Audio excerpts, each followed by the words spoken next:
I wake up each morning with a heavy heart, burdened by the pain and suffering I witness around me. My name is Rachel Corrie, and I'm a young activist with a burning desire to change the world for the better. Little did I know that my journey would end in tragedy, leaving behind a trail of sorrow and unanswered questions. I arrived in the Rafah refugee camp in the Gaza Strip, fueled by a passion to stand in solidarity with the Palestinian people. Their stories of struggle and oppression had reached deep within me, awakening a sense of responsibility to take action. I joined the international solidarity movement, ready to make a difference. Days turned into weeks, and I found myself immersed in the daily lives of the Palestinian families.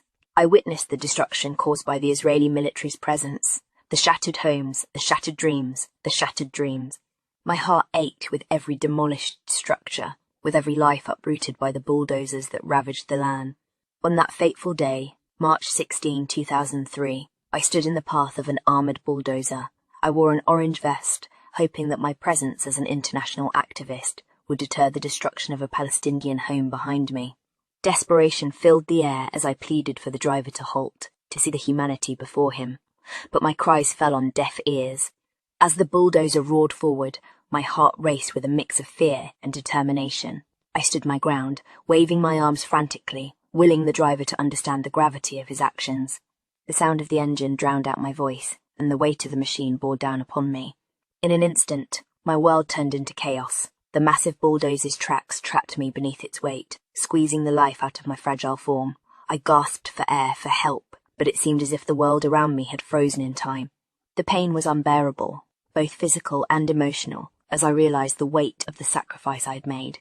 Fellow activists rushed to my side, their cries blending with mine, their hands desperately trying to free me from the relentless grip of the bulldozer. But it was too late. Despite their valiant efforts, I succumbed to my injuries, leaving behind shattered dreams and unfulfilled potential.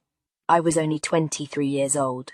The news of my death spread like wildfire, igniting a wave of grief and outrage across the globe. My family, friends, and fellow activists mourned the loss of a young woman with a heart full of compassion, whose spirit had been extinguished too soon.